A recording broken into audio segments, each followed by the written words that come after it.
Hello, and welcome back to the paddock. Today we are talking about the Formula One FIA Financial Regulations. On today's episode, you have Chelsea, Rachel, and myself, Hannah, behind the scenes. I'm going to go ahead and pass it on over to Chelsea to talk about how this regulation was created. So the financial regulations were created by the FIA pretty recently in 2021, and they created it after it was decided that they wanted to start kind of creating a more level playing field that would promote fairness, competitive balance, and sustainability. Now, keep in mind with these regulations, Formula One is also aiming to be on the road towards more a sustainable future, whatever that means in Formula One. And that's kind of the basis of why this whole regulation was formed. But the real deal is the cost gap. So, what is the cost gap? Now, the cost gap is a base and it starts at 100, or I'm sorry, it maxes at 135 million. And it does have a few kind of variations. There's like increases and decreases, but that's more so depending on like the amount of races completed in a season. Although there's a restriction on that. So, like Imola, for example, was still counted in the season because it was canceled like right before it happened. But if a race was canceled 3 months prior to happening, then the cost gap would kind of flex a little bit. Now, what this should hopefully do is it's supposed to help teams update their things, keep the bigger teams paying their way out of trouble, and teams can spend this however they like. Now, the FIA, they're not going to regulate like that far. They're not going to kind of tell the teams exactly how to spend it, but there are regulations in how they can spend it, and they do have to report if they go under or over. So think of it like your company having to do your reporting for your bills. Now, of this, the compliance, this is happening under Federico Lodi, and he is the FIA's financial regulation director. So there are a list. I found this really interesting. There's a list of things exempted from the budget that do have to do with the Formula One team. So these are the ones I found interesting. Driver salaries not in budget. That's how Max still has buco money. Property costs not in budget. Penalties not in budget. Thank God for some of those teams. Travel not in budget. Housing not in budget. Non F1 activities. So like those dinners and things that they go to that doesn't really affect their budget. Employee bonuses aren't in their budget, so like they don't have to report employee bonus. HR is not in the budget. The financial and legal costs, so the people that are handling the paperwork to go into the FIA, that's not a cost. And marketing, so those admins that we love to see, they get paid however much they want, not in the cost. So I thought all of that was interesting. Now, there are adjustments being made throughout the season, like I mentioned before, and these adjustments are like tuning up the financial engine of a Formula One team. So this is making sure every part of the money stuff is spot on. So think of it like if you're checking all the deals are, related to F1 or like being priced right and fair. And also if a rival team is like using a certain part, there's a minimum price they have to like stick to. And it's like making sure nobody is getting an unfair advantage. So like no one's getting that 15% off deal that the other team didn't get. Now, there is this balancing act, obviously, that comes with income and cost. So, if they're using income to cover up cost or losses, that has to be checked out properly. They can't just like do it, they have to go through a process before they use that. Plus, if they get cash from the government for like research, they have to take that off of their research expenses now. So, again, balancing act. And they're also keeping an eye on research cost because that's what goes into the car development expenses. And they want to make sure that's showing up right in the financial reports. Now, even stuff like what they have in stock needs a close look. So, like, even if it's used, it's not used, it's from last season, it's extra stuff they don't need, it has to be accounted for when they're doing these like inventory checks. And like, so if the money is changing currency, doesn't matter. They have to sort that out too. From what I was understanding in the regulations, everything is sorted back into US dollars, funny enough, considering the FIA is European. But you know what? It's all about making sure the money side is just clear, fair, and in line with the rules. Obviously, I'm like talking about the cost cap and all those things. And like, so who is the cost cap administration? Now, these are a group of administrators. They administer the financial regulations. So these are fees, penalties, the like, and they have to monitor and investigate anything going down during the season. They only handle communication in French or English, so shit out of luck otherwise. And they require a translator to be present otherwise. They do give like little notes here and there to teams, and they're not like warnings because obviously that wouldn't look like that would have to be written down officially.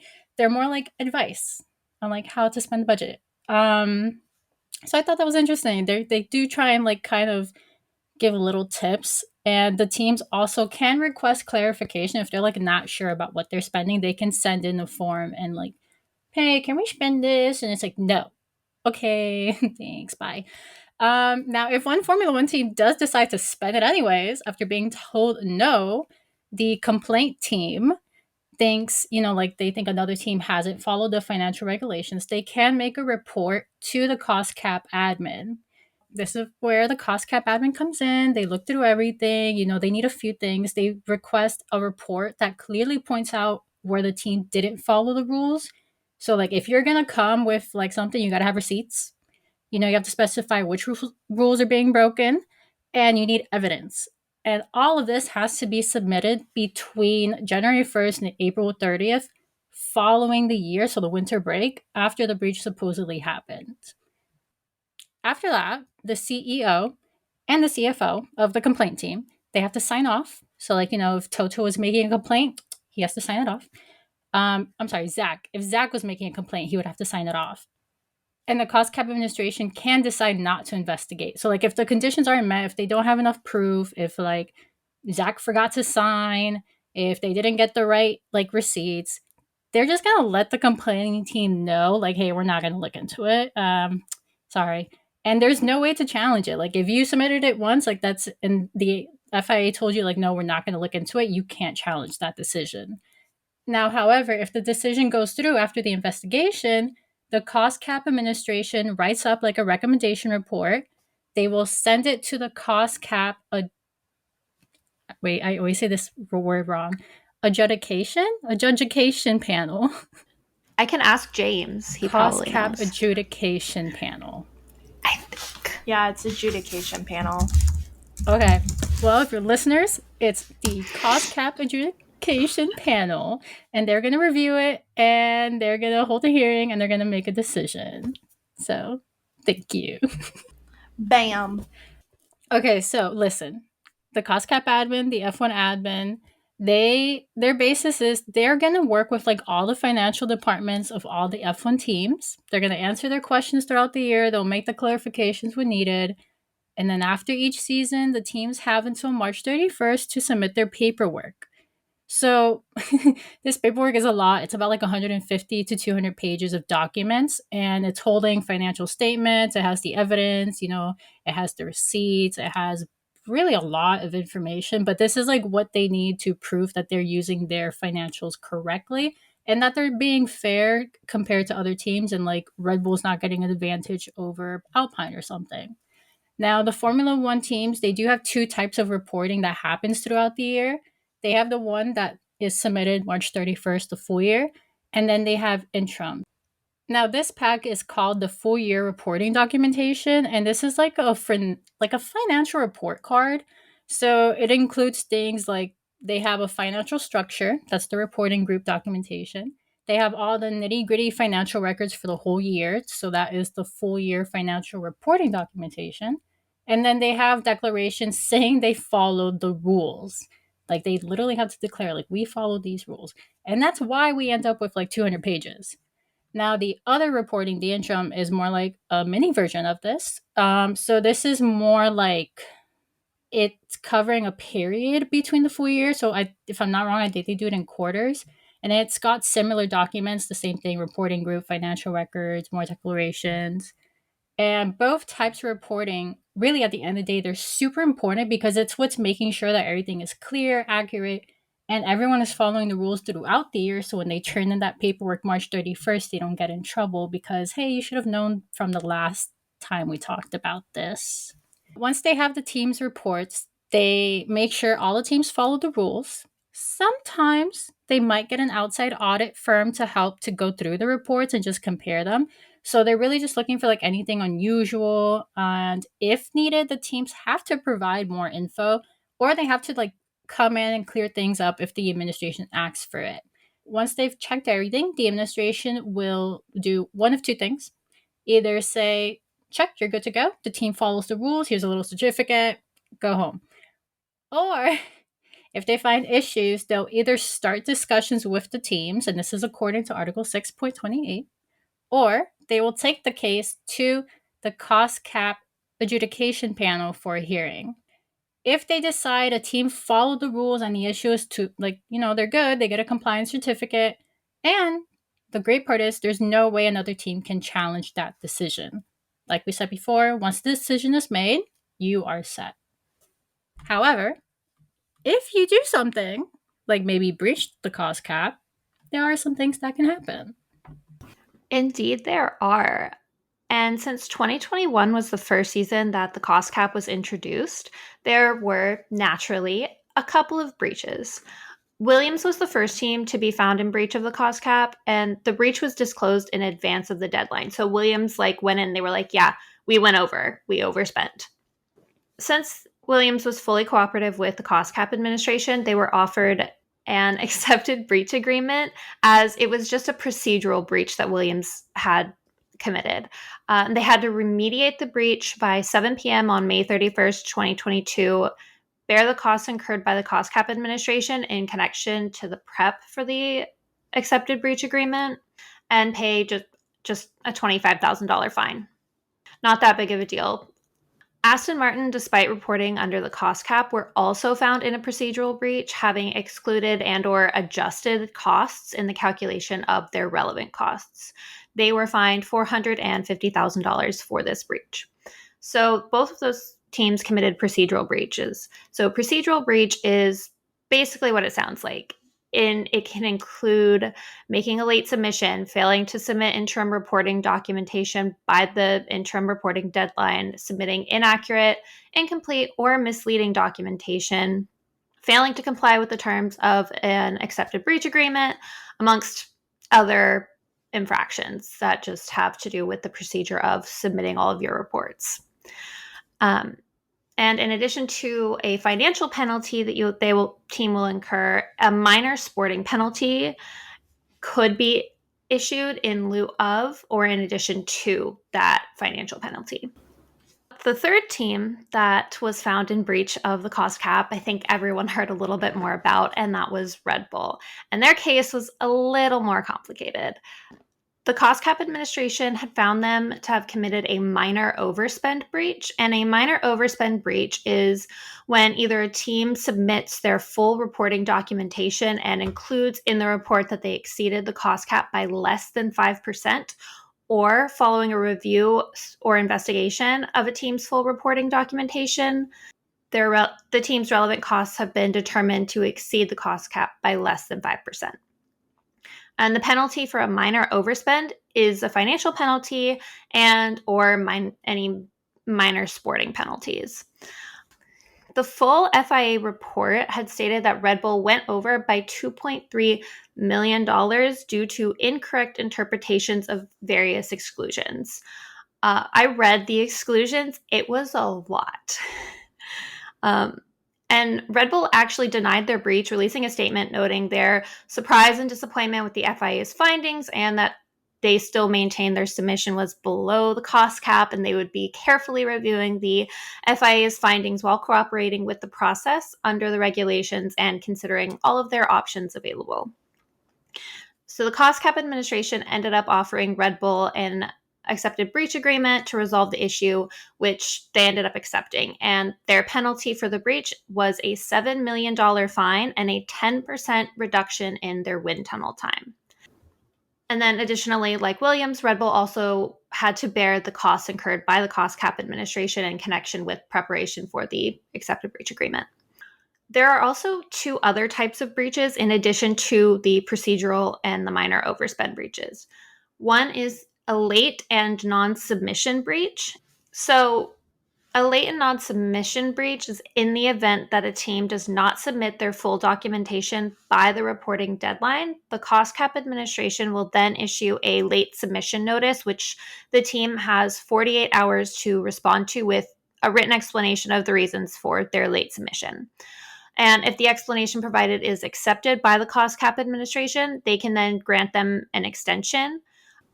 However, if a written explanation is not provided or the explanation is provided but it's not accepted by the cost cap administration, or the team fails to submit their full documentation by the extended deadline, the team will then have committed a non-submission breach and are immediately referred to the adjudication panel.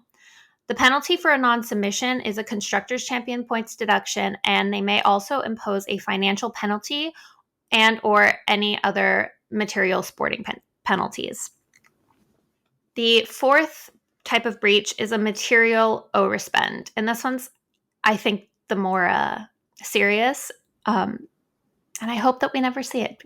But similar to a minor overspend, if a team submits their full documentation and reports having exceeded the cost cap by 5% or more, or following a review of the team's documentation, it's found that they exceeded the cost cap by 5% or more.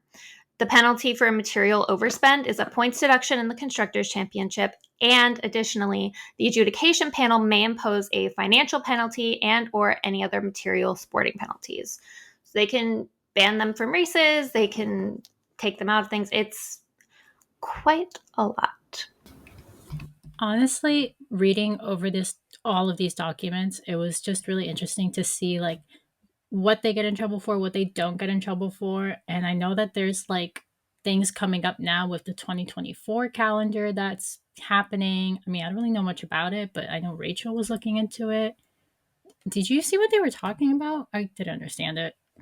Yeah. So in the news recently, there's been discussion, obviously, about how grueling the race calendar is, not only on the drivers, but also on all of the F1 personnel, which is about 4,000 people. So it's not a small number. And as Chelsea mentioned, employee bonuses are excluded from the cost cap along with other benefits. However, their base salary does have to be included in the cost cap.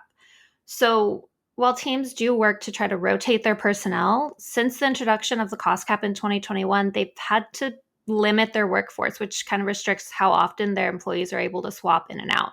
So you've got a lot of engineers, pit crew, all of those guys who are traveling for probably over half, if not more, of the races, and just time zone changes, all of this stuff. It's so intense. I could never.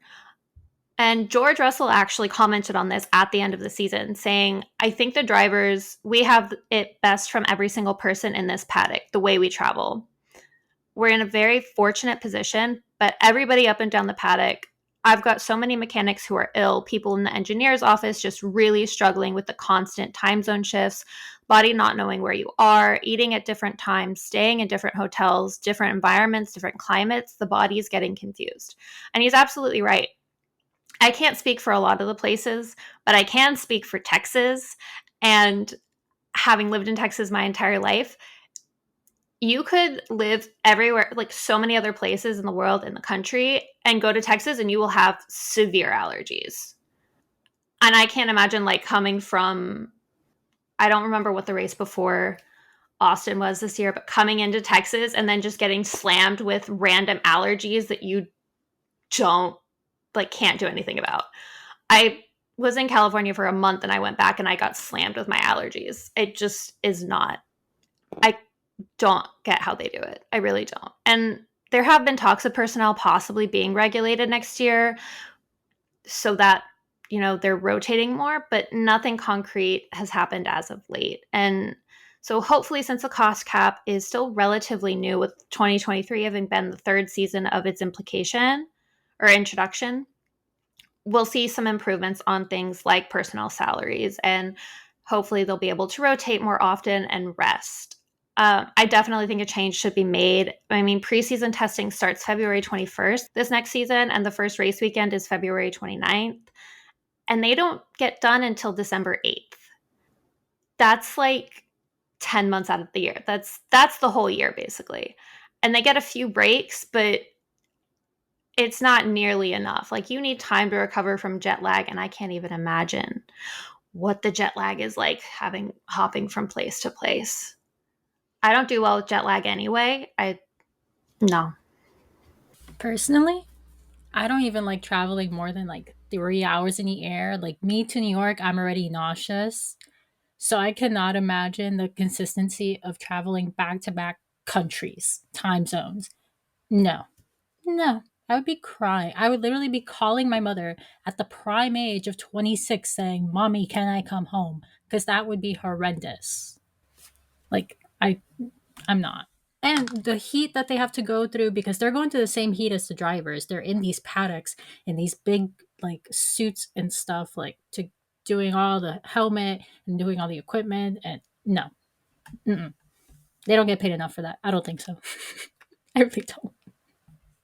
But if they can do it through bonuses, I mean, So I had my husband who's in law school read the part of the financial regulations with me and explain them to me because it's such a confusing document if you don't understand legalese. And their bonuses are excluded, but they cannot be more than 20% of their salary. And 20% is a lot. I mean, the decent bonus, but it can't exceed that. So we really don't know. But and like George said, like the drivers are flying first class. The CEOs, the team principals, they're flying first class. They're flying private. You know, they can relax a little bit more. They're not dealing with screaming children and crowded airplanes. So, but that is the drivers and the team principals and the CEOs. It's not the vast majority of the people, the other 4,000 people that are working in F1. I mean, most of them are probably flying maybe business class, if that. And I've I've flown in a 14-hour flight in economy. It's not it's not a great time. I can't imagine doing that every weekend or every other weekend. what's interesting though is I thought travel wasn't included. So why are they not, flying in better quality? I don't get that.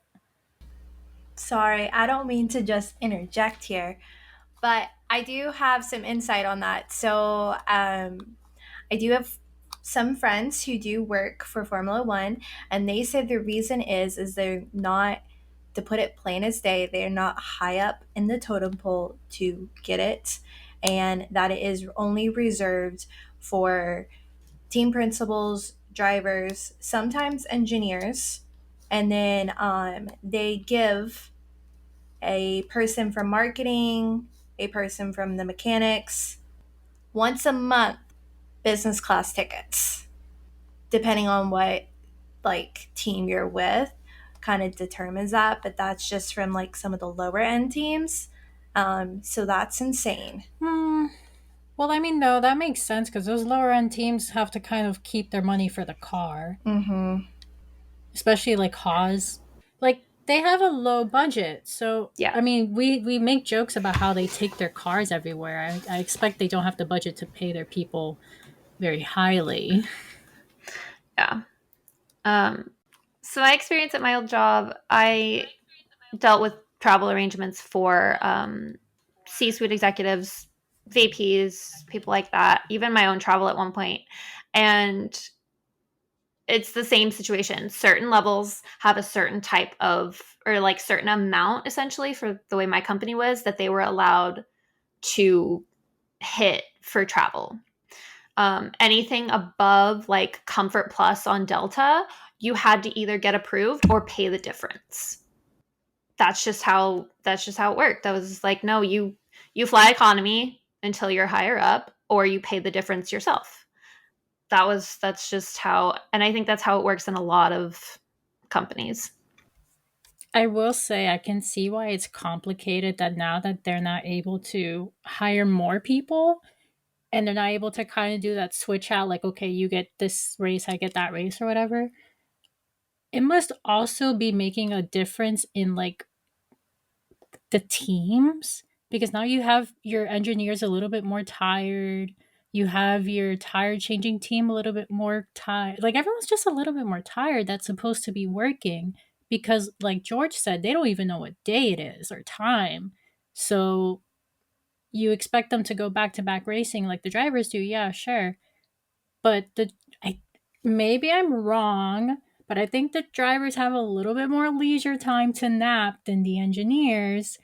And if we don't keep that in mind, there's going to be a reason those engineers are going to wipe out, because these people, they're working from 6 a.m. to 6 a.m. sometimes if the car breaks down, or like last year, I think it was last year that Mick got into that bad accident and like they had to try and fix the car the day before quali and they were there till like what, 5 in the morning, 4 in the morning fixing the car. And like they, they don't, like the driver's not doing that. The driver's home sleeping, hoping that their car's ready for tomorrow. And engineers, they're going to do that again the next week and the next week and the next week, or they'll maybe get a week break. So, like, if we're not keeping that in mind, I mean, man, it's no wonder sometimes their little pit stops go over 3 seconds. I'd be tired too. Yeah, and you can only imagine. So the car gets broken down prior to it being transported from race to race. The chassis stays the same, but everything else gets broken down, and then you're putting it back together every before every race. So you can imagine that they probably fly in Sunday or Monday, sometimes Tuesday. They're going to the track that day to get everything unpacked, get everything put away. Then they're building the car all the way up until they start doing testing and driving and all that. So that's got to be pretty like stressful, but also you probably get the hang of it over time, doing it week on week, but at the same time it's stressful. And imagine if something doesn't go right or if you lose a bolt. I could only imagine. Or like when they have upgrades, they then have to like learn to put those upgrades together. And I mean, you have to be really careful with sleep deprivation and jet lag. And I mean, very like obviously, if the drivers are jet lagged and they're tired, that's very dangerous on track when they're doing that. But I think the people who are maintaining the car, doing the pit stops and everything, it's dangerous as well if they're not well rested.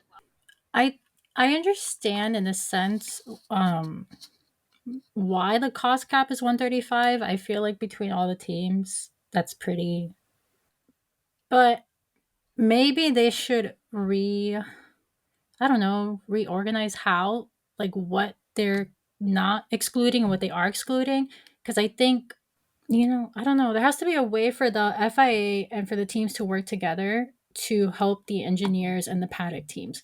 Because, yes, I get it, like the salaries are within the cost cap, but also why is the salary within the cost cap?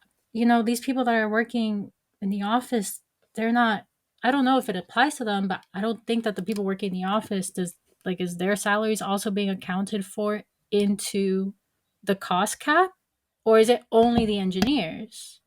I think I can kind of answer this based on my conversation with my husband. So, from what I understood, like you said, HR, finance, legal, all of those are excluded. So, I would assume personally that that would exclude the people in the office at the headquarters and stuff like that. Because I'm sure they have in house lawyers going over everything all the time. Is the marketing team salary excluded or like the marketing excluded? Because those are two separate things. I can ask for. I Because like I can have a ask James. budget for marketing, but like I know that my salary budget's not included in that. Um, I would I assume can it. ask. Because like I'll when go I get think him. marketing, I think of the marketing budget that like okay, you have 5,000 for ads, you have 10,000 to I do have to unplug events, blah this. blah blah. Like that's a marketing budget, but my salary is not included in my company's marketing budget. So I had because I have the regulations pulled up because I was looking at them, and it says all costs directly attributed to marketing activities. Would that include like the marketing personnel's salaries, or is it just like equipment? Yeah, I think your The TikTok marketing manager budget. doesn't have contribution to the TikTok to the cost cap. Okay. So based on what it says, it can be interpreted that the marketing team salaries are not included. Because to me, I'm like, if you travel for the team, you would be included with it. but if you don't travel for the team, then you wouldn't be included in the budget. That's kind of how I look at it. But the marketing team does travel with them. Yeah, so then the marketing team salaries would probably be included in that, but I don't see how like the type of But stuff that they do. Like the web developer wouldn't be included. No. yeah, But yeah. Jimmy would probably be included. Right. I don't know, maybe they can make another distinction for engineers and or the pit team, and like those people don't have to be included. Or I don't know, they can get their own budget cap, because I don't know if this makes sense. The most logical solution would be to have teams alternating. Treat it like Le Mans. Like team one, You're team alternating. two. Yeah. Because otherwise, like Rachel said, sleep deprivation is so serious, and you put that on top of like heat adjustment, like temperature adjustments, height adjustments, because they're going from Florida to like the mountains. And I'm sorry, but when I went to Vegas, I almost passed out and my nose was bloody because I was not used to that. So like those are dumb things that we wouldn't even think about. But if you're going from like Brazil to Mexico to like America, that's gonna mess with you. And I think the most logical thing would just be alternating teams. Hey, I'm not going to go to Mexico because I just went to Brazil. I'm going to take a break. I'll see you at the next one. Right. So, like, for one of the teammates that I talked to, he had mentioned that because he was doing after testing, he wasn't at Abu Dhabi.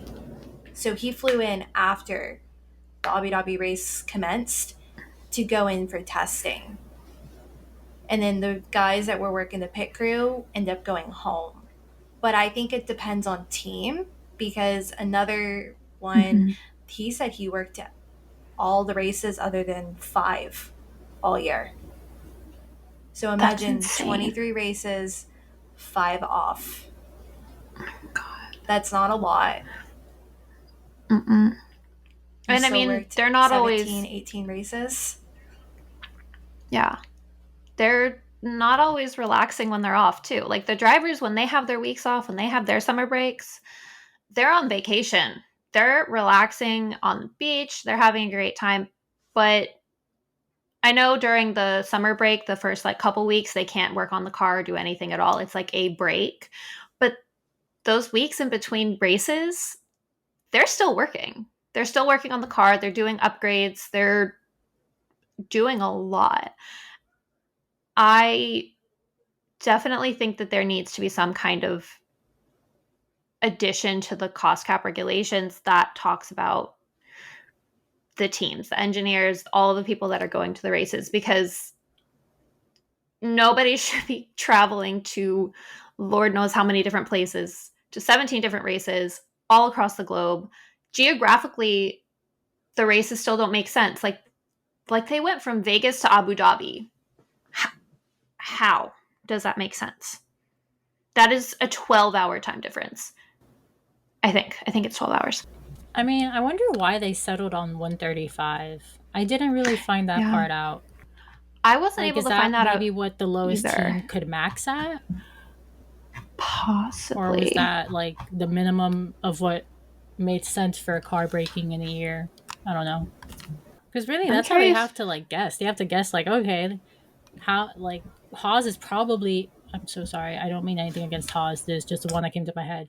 Haas is probably going to crash twice this year. Okay, that's going to cost 400,000. Okay, so that's probably like they usually crash twice a year, so that's their average. So, like, I wonder how they made the 135 million mark, because for me it would make sense to raise it, but I don't know. There was also some like different things, because when you look at the FIA regulations, it says 135 million, but when you look for this on the news, like news sites and things like that, it goes up to like 145 sometimes.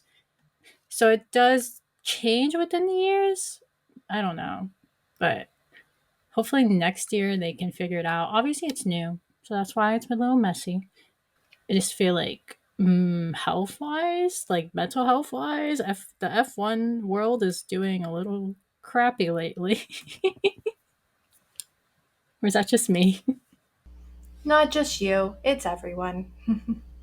And here's even another crazier thing, not to go down a rabbit hole, but if the team decides to send home a mechanic or an engineer early, they don't send them back to their hometown.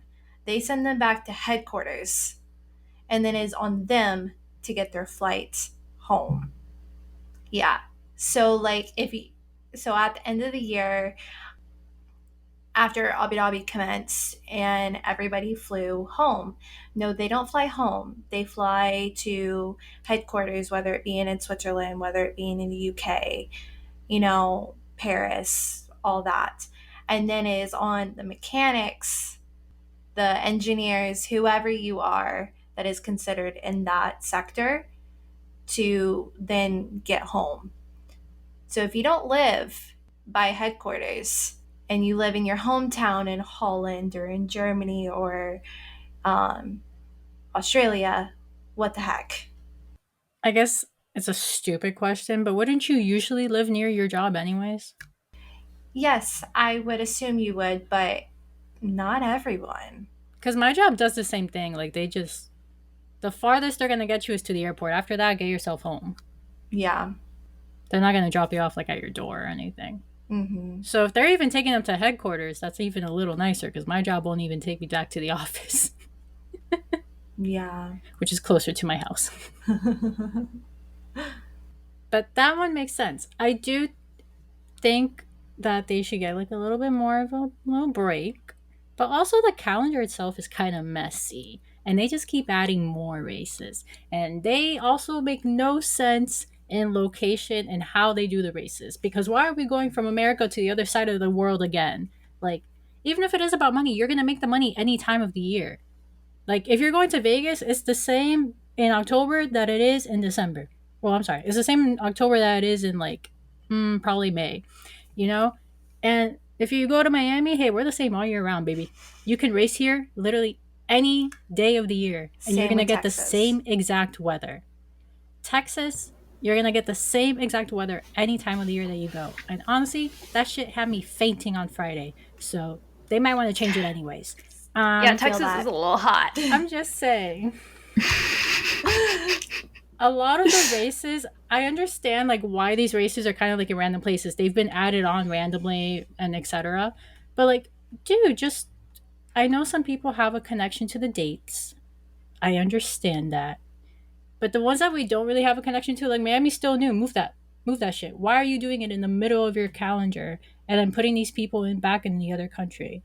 Just do all of the Americas together like you do with Brazil and Mexico and Las Vegas. Like that would make so much more sense to me. Just keeping everyone kind of near the same time zone.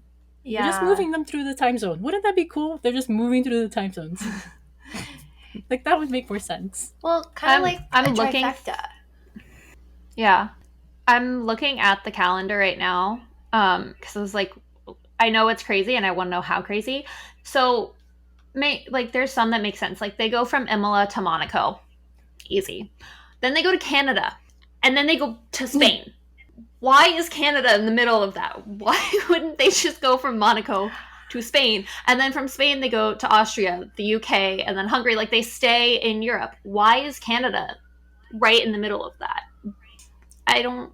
It has to be something negotiated in their contract that you do it the same time frame, or we want to be the middle race of the year. It has to be, because if you look at the past few years, like Canada has kind of like stayed the same as far as like when it happens, and it's same with like Austin. I mean, they all have. Yeah. Every calendar stays when it starts. Right. Or at least in the same vicinity area, weekend, fall, Yeah. whatever. I think Abu Dhabi, if I remember correctly, has in their contract that they are the last race of the year.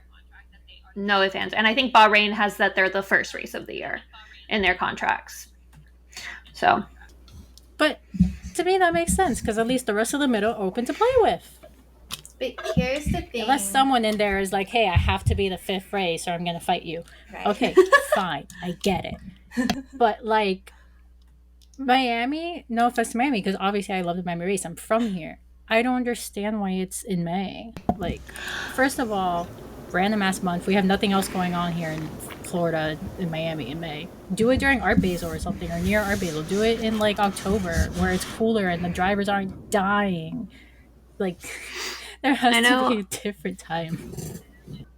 I know, like, I think Austin stays kind of the same because October is a really big month for Austin. They have ACL, they have Formula One. Like, that's kind of the biggest to do month in Austin.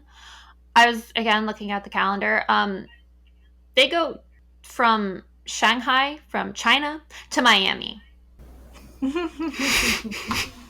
it it's kind of crazy, and I honestly just sometimes want to be like, why? Like, why do you do that? And I'm pretty sure like Las Vegas was like, I'll give you all this money to be the second to last race. That way, like, we can like close it out with the bang. But in reality, it's just not a wonderful month, I feel like, for like Las Vegas to happen. Like, why can't, you know how like they have the trifecta with Las Vegas, Brazil, and Mexico? Why don't they do like the US trifecta, and then like the South America trifecta, like the Europe trifecta? Like, what the fuck? Or do the North America or the Americas, Canada, North America, South America, all at once. Well, the annoying thing is, it is almost the United States sector. The only thing is, they kicked Miami to the front because otherwise, the United States is October and November. Like, they're almost back to back if you don't have Mexico and Brazil in the middle, which to me, that's like the part that makes the most sense for this side of the country. Like, yeah, that makes sense. You can do North and Central America and like not mess up your people. But why are you gonna go from Miami to Italy? The Why? world may never know. And that's what's insane and annoying all at the same time. I do think that, like, if you, I know, like I said, October is like a big month for Austin, but just like if you drop it down into November a little bit and, like, you know, you've got Vegas in November, it will be slightly cooler. It won't be winter, fall weather. It will be more slightly cooler and you might not die from heat stroke. Like we all almost were. But like, and then I feel like Miami is kind of the same all year round, so you're good. But you know, if you dropped Austin down a little bit, you would get slightly cooler weather. It wouldn't be as bad, and you know, Vegas is cooler than they thought it was. That was really funny this year. They thought it was going to be. They're like desert. It's going to be warm. No, it was not. I mean, I guess if I think about it, because you're like, you're doing the calendars and things together, and I'm like, oh, well, shit. If I think about it, Miami does have hurricane season, which is probably why they don't do it during that time area after May. And I'm not gonna lie, where the track is, that shit does flood. And if you are from Miami or you saw the videos from last year, you saw that that floods. So I guess that is a solid reason to keep it in May. But it's so damn hot here. Like you're sweating just walking, not even doing exercise. But we did go a bit on a tangent here, talking about the calendar. We are right though. We are right. My opinions were all valid, and so were Rachel's and Hannah's. Anyways, all I'm saying is the cap cost has a way bigger effect on these things than we probably know about. And who knows? Maybe they can fix it for next year so that these people can have a nice time and they're not over flooded with work from the crowded calendar that we just spoke about. No, I 100% agree with you, Chelsea. And I just hope that maybe one day we'll get some answers as to what this insane craziness is that exists of Formula One. Probably never. But with that, we're going to go ahead and move on to our pre outro. And today's pre outro is going to be a team principal quote. So, the one that I'm going to bring up is about Zach Brown, the CEO of McLaren. And it says, that's one of the things the cost cap was intended to do, to level the playing field to make it even across the board. Now, how even? I don't know unless I dive into the financials myself. But from what Chelsea and Rachel explained, it looks like they kind of keep it straightforward to the point as it is intended to be. And with that, well, everyone, We have to thank Chelsea and Rachel for this episode because I can't imagine the research that went into this and Rachel's husband, FYI. What are you interested to learn more about? Let us know on our socials. Everywhere we are Paddock Girls Podcast except Twitter. There you can find us at Paddock Girls Pod or X, whatever it's called now. We'll be taking a short break, but we'll see you again on January 5th when our next episode will release. Thank you for joining us in the paddock today. Have a Merry Christmas or Hanukkah and Happy New Year's. Bye. And happy Kwanzaa. Bye, everyone. Bye.